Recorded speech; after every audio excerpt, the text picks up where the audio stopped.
Lisanel moes, maar ek moenie op Groot FM 90.5.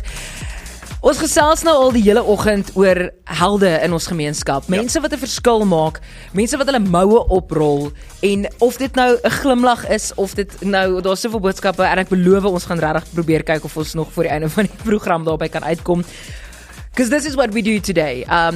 We decided to be positive and let's just put this into perspective. Die rede hoekom ek nou na die rooi taal toe oorgeskuif het, is omdat ons twee helde vandag, Tarryn Johnston and Warren Rocchi, with us in studio. And I don't actually think that this is the first time that a lot of our listeners have heard your names. I'm going to get into that. But before I even give you a chance to speak, because you're both very humble people, so I first have to just boost your egos a little bit, and then I'll give you a chance to speak. Otherwise, you're going to tell me, no. You need to be praised for the work that you do. 2019 is daar verskriklike reëns in Pretoria. En die ironie is, ek sê nou vir Tarryn, I remember that. I hadn't been living in Pretoria at that stage, but I was visiting friends during that December. So driving through Centurion, you could not get anywhere. I remember the Lake Hotel was completely like bartered off, which means, as jy al ooit in Centurion was, hallo, shout out, trots Centurion, okay? Maar, if as much as a drop falls in the vicinity of Centurion, dan kom hy Hennops af, and every piece of, I'm going to call it what it is, crap, goes into our streets and on the banks of the Hennops River. And you just decided, Tarryn Johnston from the Hennops Revival Project, this is it. I am done. I cannot deal with this anymore. Now that your egos are sufficiently blown up, Warren, Tarryn, good morning and welcome to Groot FM. Morning. Thank you so much. Thanks for the invite. So, like I said, I live in Highveld, so I've seen your name on the community groups and all those types of things. And then I saw it again in the news this past week. Literally every single platform that you can possibly think of. Tarryn Johnston, I need you to take me back to 2019, because the Hennops Revival Project was not always the monster than it is now. Why on earth would you choose to do this? Oh, I don't know. I must be mad. Look, no, I have been dismissed as absolutely crazy, and people have told me I'm wasting my time and I'll never get it right, and that I have to go to the source. But, you know, before that, I had been on a very deeply introspective process after coming out of an abusive relationship. And I did a lot of inside work, and, you know, I realized that everything is me, and I'm the common denominator in many of my problems. So, you know, I had this reflection that I was looking at. And, you know, my daughter then said to me, quite out of the blue, she wanted to do a river cleanup. And I still thought, oh, good grief, are you joking? You know, have you seen the river? Have you seen the river? And anyway, I'm a mom, you know, so I organized. And it was quite a success. I was just posting photos over Facebook and just around to all the community groups and getting people to try and, you know, get them involved and interested and exciting. And then it was quite a success. So while I was there that day, it was quite horrifying because, I mean, we've been in Centurion since 1978. Wow. Sure. Yeah. I grew up in Irene, so I played in the Hennops River. I crossed the Hennops River. We went all over Irene with our bicycles, you know what I mean? So we know the Hennops. And, you know, my sister's boyfriend would go fishing there, and you know, sounds like a different world. It was. But, you know, so we knew it intimately, and it was part of our lives. My parents used to go on the boat cruise on the Centurion Lake, and my dad did a triathlon. You know, so we're very, you know, the history of our family is very involved with the Hennops River. And then seeing it again up close and seeing that black water coming out of the lake, I was like, what kind of trouble are we in? If this is our water, then what are we doing? We're clearly doing it wrong. And, how can I make a difference? I'm a single mom. I don't have money. But I have hands and I have a voice. Oh. And that was my startup tools. That sentence. I don't have money, I have hands. And I have a voice.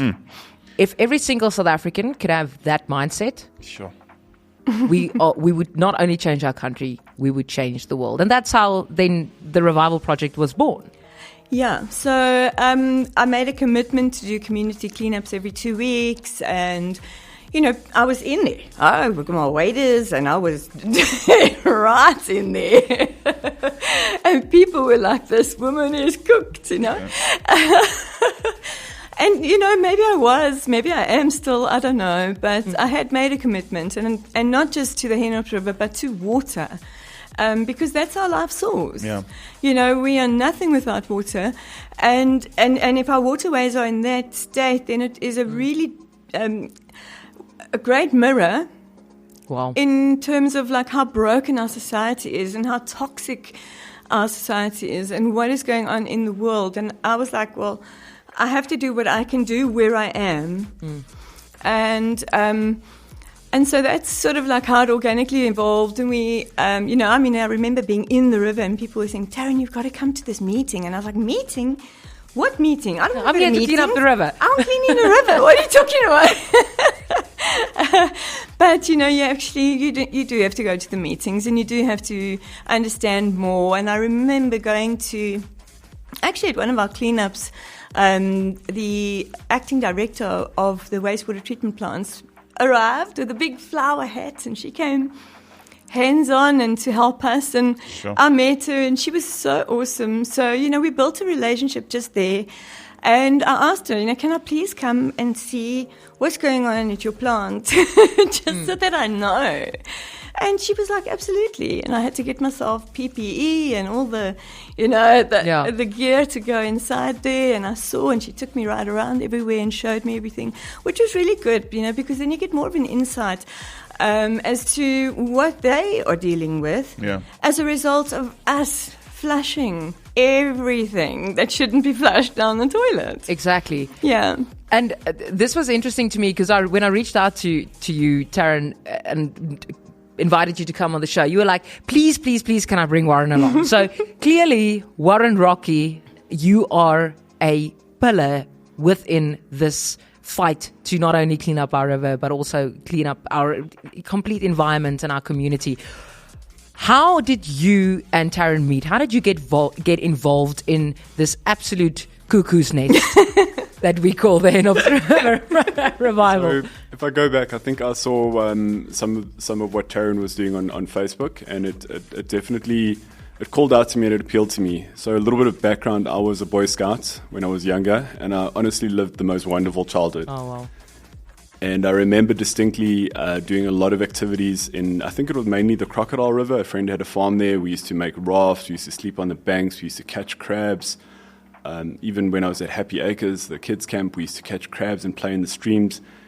And I realized that we can't do that anymore. Mm-hmm. My children will never have that joy unless I step in and do something. And so all credit to Tarryn. She is the one who made it possible for people to come and do it. And I know she says she's crazy, but I think probably 1 in every 100 of us is crazy. So if you look at a population of 65 million, there should be at least 65,000 people on my team. Tarryn being number one, apparently. Absolutely. And so I started off there as a volunteer. I think we met on Mandela Day in 2019. No. Earlier. It was after. It was when we had it at the Shishinyama. Warren arrived there, and he still said, "I'm just checking it out and seeing if it's safe enough for my family to come." Oh wow! And the next thing, he was in there thick, and Warren has actually started heading up our volunteer events because he saw I was drowning in all the admin.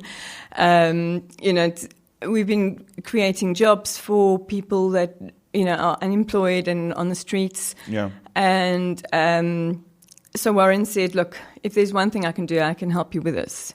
And so he's been rolling with it, it's taken a huge load off of me. It's put a huge load onto him, though.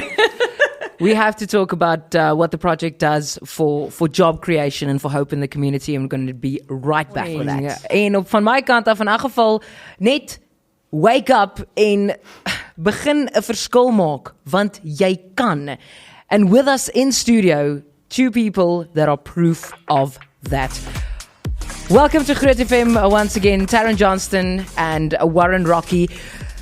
I heard about the two of you through the Hennops Revival Project, and we went through a little bit, Tarryn, how you got involved, and I love it so much, Warren, that you said you got involved so you can take so much off Tarryn's plate and just to make sure that this entire movement moves forward. So we're going to get to how it looks now and how it's grown exponentially, but can do still so much more, as any project can. But I have to ask, obviously you are taking, en hier is 'n getal wat ek raak gelees het. Tell me if I'm wrong, true or false. From 2019 to now, we are talking 5 million kgs that you guys have cleaned out of the Hennops River. By hand. Is insane. So now you have these bags and bags and bags and bags. What then? Is there an option for, let's say, for example, a financial aspect of recycling? Or what do you do with all this? Well, so this is the thing, because, it's highly contaminated stuff that we are pulling out. The rivers are really not rivers anymore. It's more like just sewage. Sure. And, so with that kind of contamination level, it's very difficult to recycle. And also there's a lot of degradation of the products.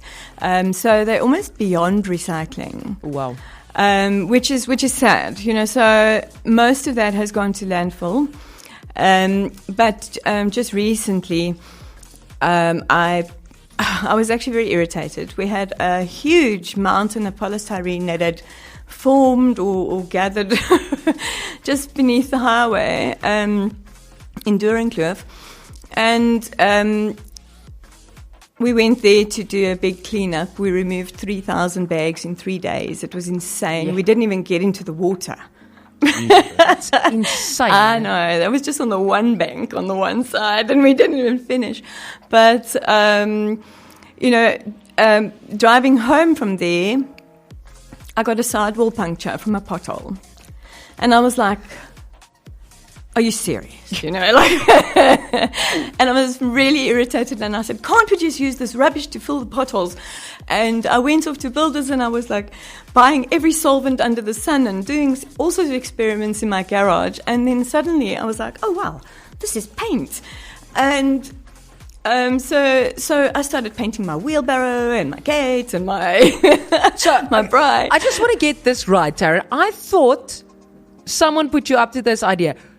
You did this in your garage and figured out that you are turning polystyrene into paint. Out of sheer frustration. And irritation that I had to buy a new tire. And about 10% craziness. Always back to the crazy. Yeah, no. And look, the crazy ones change the world, eh? So now you have the paint. Is there something to do with it now? Or? Yeah, so we actually did a project where I was staying. The house was up for sale, and I was busy just sort of fixing up and making it sellable. And we decided to experiment on our own walls, because the plastering had not been sealed. And with all the rain that we had this year, the plaster was like literally just chipping off. And there's videos of it on YouTube. And it was hectic. So I was like, what are we going to do here? Let's try the paint, And then we realized it was waterproof. Because obviously it's plastic, so of course it's waterproof. And we just played around, and we actually made a really abstract design. We just kept the parts of the wall that were falling off, we took them off, and sort of chipped them into some kind of an abstract design. And then we sealed them with our paint, and we sealed the top of the wall with our paint as well. And then we had, bricks underneath that were just exposed, which we sealed with a an actual brick sealer, which we bought. But that is also something that we could do with clear paint. Yeah. We make it ourselves. We just didn't have the time. And then we made this really stunning effect and sealed the wall, So the costs are obviously minimal because otherwise to replaster and redo their whole wall would have cost a fortune. So it turned out really well. It's very exciting. And, I mean, the possibilities there are... It's massive, yeah. Phenomenal.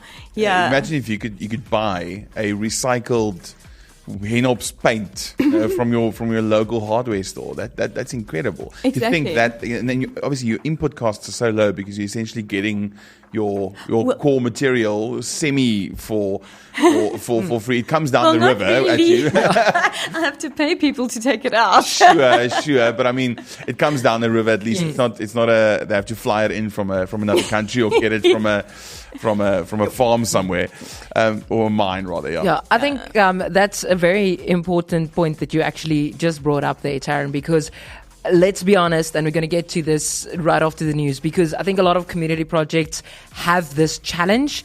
It's amazing. You guys do incredible work, but it is not easy and it is not free.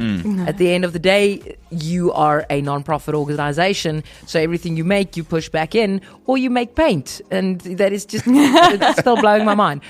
So, bly asseblief ingeskakel, want ek dink as jy daar buite dalk 'n gemeenskapsprojek het en jy het uitdagings, hoor wat Tarryn en Warren se storie is. En ons nog steeds uitdagings. Maar as jy polystyreen in verf kan verander, dan is daar een of twee goed wat dalk nie in jou pad kan staan nie. Dis die groot breakfast en dis ons heldedag vandag. It's our superhero day and we're shining a light on all those people that are making a difference in their communities. Two of those people at the helm of the Hennops Revival Project, Tarryn Johnston, and of course the man by her side, Warren Rocchi. So just before we took the music break, we spoke about the fact that there are obviously a lot of challenges, and I'm going to ask the question. I have two questions, and I really want you to answer me brutally honestly, because I think this is something that our communities need to know. Firstly, obviously, you are a non-profit organization. So with regards to funding, you mentioned that you have to pay people. Not everybody are volunteers. This has become a monster of a project, so you can physically not run only on volunteers. Tarryn, what is the realization and the reality of your situation right now? So, unfortunately, I think a lot of non-profits have actually got a bad name and given non-profits a bad name. Because of the corruption, because of a lot of, shenanigans that have been going on. And people are quite reluctant to invest in non-profits. Okay, so when looking at us, I'd urge them to look at our track record. It is all there. We have it documented. You don't get to 5 million kilograms, without a track record, But on top of that, we are also a public benefit organization, which means that we can offer tax exemption certificate for donations that are received. And, obviously that then would be a calling point for corporates to get involved, because this ultimately needs to run like a business. Yeah. I've been carrying the weight for a long time, and it's heavy. At one stage I had, I think, 18 people that were full-time employed, and it was rough, because, guess who took the knock? Yeah. Yes. So there is a need. Obviously, everybody has to eat. Everybody has to have a place to stay. Everybody needs certain things. There are basic human needs. And you can't do that without money.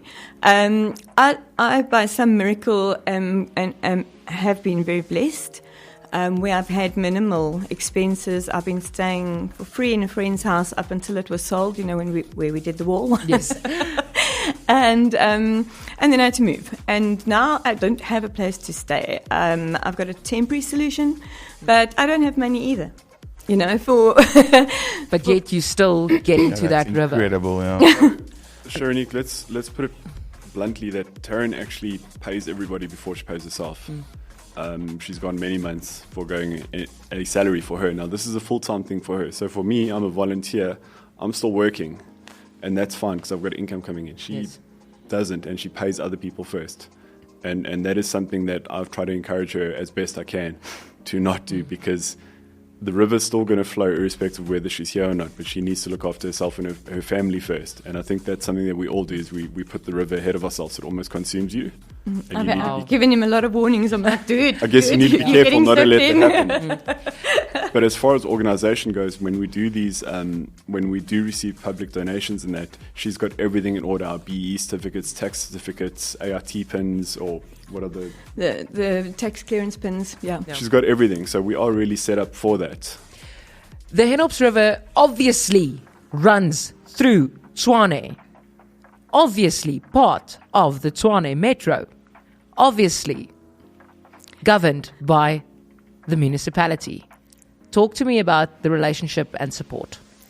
So, okay, just to backtrack a little, it's not just City of Tshwane. Yes. It is a 94-kilometer river, so it's long. It crosses, it winds basically through City of Ekurhuleni, City of Joburg, and then Tshwane, and then it ends up in Madibeng, which is in the northwest. So it's 2 provinces and 3 metros. So, yeah, the extent of it is overwhelming. The diplomatic angle of Tarryn Johnston right now. There's a reason why someone says on the WhatsApp line, you are the most humble person that they have ever met. You give your everything. So, okay, let me make this easier for you, Tarryn. In our part of the Hennops River, where we work, where you guys work, where you grew up, do you have any semblance of support from the municipality? We're not even talking about financial support.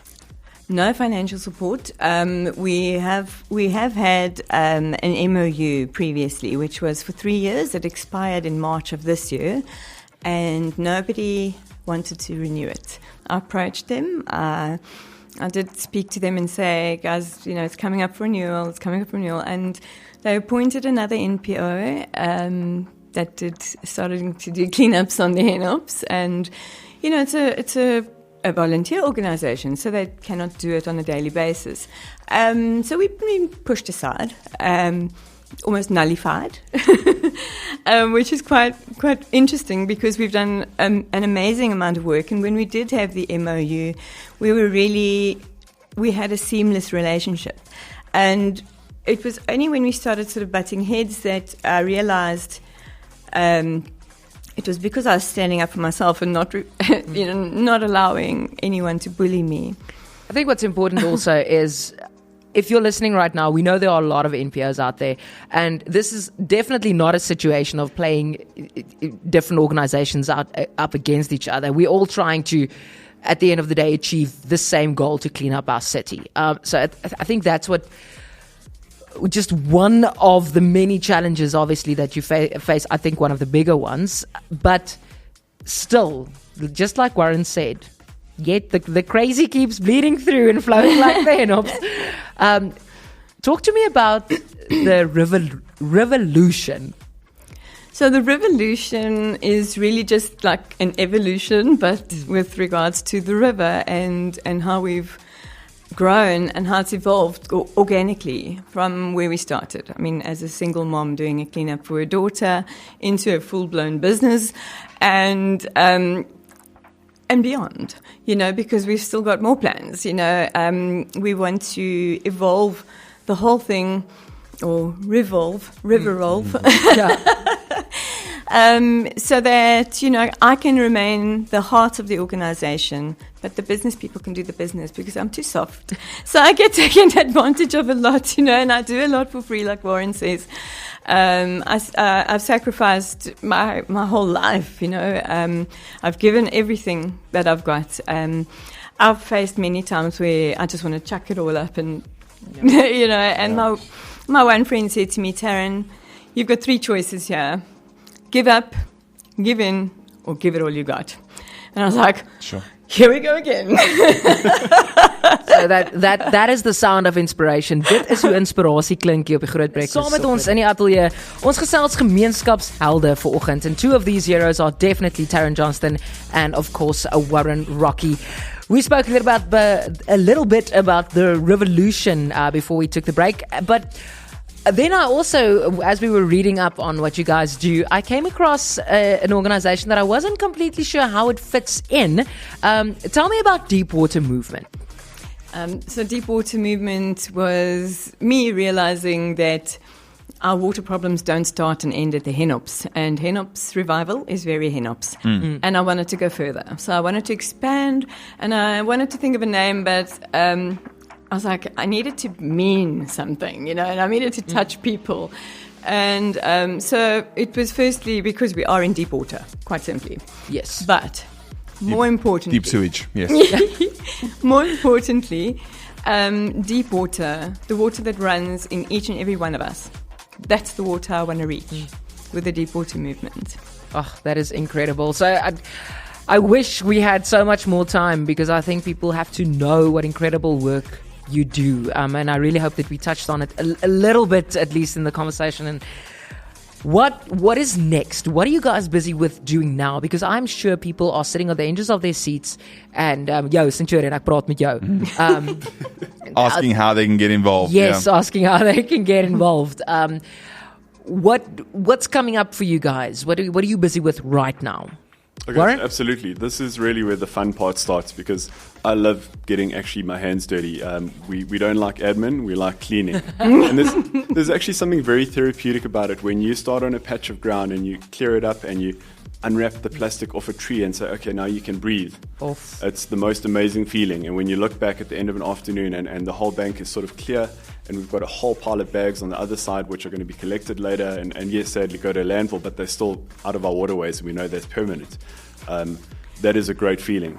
So that's really what we're trying to do now. So we've got a fantastic cleanup happening now this Friday and Saturday. It's part of our Mandela Day initiative. So the Friday is going to be a corporate social initiative, mainly for companies, but also open to volunteers. Both are happening at Typhon Estate, which is 207 Utrecht Avenue. They've kindly opened up their premises for us because we need a safe and secure venue for our volunteers to be at. We would never put them in danger. We don't go into the actual water itself because of the toxicity, but we do stay on the banks. There's more than enough on the floodplains to clear and make a big difference already and make sure that when the next rains come, that's not going to re-enter the water system. So Saturday 9 to 12 and then, Friday 9 to 12 and then Saturday 9 to 12 again. And the Saturday is open to all the people who obviously can't get time off on the Friday to come through and want to make a difference. Both the venue and a couple of our sponsors have kindly provided refreshments and eats for the people that come through. We provide the gloves and the bags. So all we need is the hands on the or the boots on the ground and hands in gloves and let's clean. And like I said, it's really therapeutic and it's something amazing. And it's instant gratification. So Yes. if you're into that, come along and you can watch a tree. Absolutely. Breathe again. It's amazing. Yeah, It's a lot really of fun. good feeling. You meet people, you chat to people, and it's like-minded people. So you know that you're in with a good group of people. We're expecting about 100 volunteers each day. If we get more, that's fantastic. I'll make another food run. It's not a problem. Do it. The more the merrier. If companies want to get involved, they can also give us a shout completely.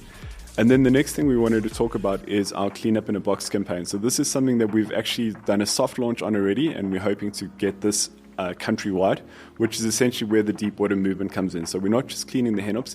Anyone can clean a river or even their street if they want to. What they would do is they would apply to us. We will then send them a box, and they would do their cleanup under our banner, which also then they can have the indemnities and how to do it with instructions and all of that. A box of gloves, a box of bags. Let's be honest. Let's call it what it is. It's clean up for dummies.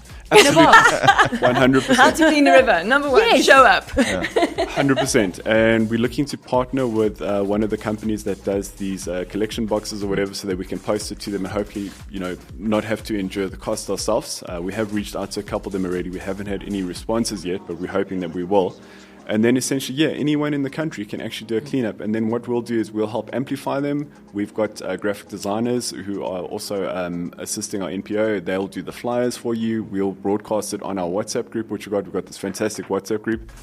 People can also follow us on social media, LinkedIn, Facebook. We're looking at, I'm going to get my daughter to do an Insta page because I'm a bit old for that now. TikTok, you mean? TikTok, yeah. Oh, this is a family affair, isn't it? Yeah, absolutely. And it's really just, people always ask me, how do I get involved? How do I start this? And this is a fantastic way to start it. Having said that, we've already had 2 sets of people do a clean up in a box campaign. One is a lady out in Michalisburg by the name of Joey. Hi, Joey. Young in heart, maybe older in age, but her and 4 other senior citizens, all retired, did their last cleanup 2 Thursdays ago, and I think their second one is today. And they're making a difference. That is 25 bags out of the river, and it's phenomenal. Honorable. It's honourable. We've got Sammy in Tembisa that also does it. We've given him gloves and bags and everything that he needs to continue his great work there. And a lot of those people in Tembisa are unemployed. They don't even have a source of income, yet they're there cleaning up after other people. That's commitment. That shows the resilience of the human spirit. Yeah. Warren Rocchi, Tarryn Johnston, thank you so very much. Gaan soek hulle asseblief, dis Hennops Revival Project. Dis baie maklik om hulle te kry op Facebook. Jy's in 'n geval Tarryn se gesig ook in die nuus gesien het baie hierdie laaste ruk. I just want to go back, and this is what I want to leave the two of you with. So we keep joking about Tarryn being crazy, and people thought you were cooked. In 1997, there was a marketing campaign for the most well-known phone brand. It's a fruit in the world. People generally attribute the quote to Steve Jobs. It was not Steve Jobs. It was his unknown marketing manager called Rob Sultanen. And he said, "Here's to the crazy ones, because the people who are crazy enough to change the world are the ones who do." So thank you, Tarryn. Thank you, Warren. I hope people come in their droves, and we'll definitely check in with you guys again. Thank you so much. Thank you, guys. Dis dit van ons kant af. Ons is môreoggend weer terug tussen 6 en 9, Charonike en Divan. En as jy nog enigstens aansporing nodig het om 'n verskil in jou gemeenskap te maak, hier's jou black.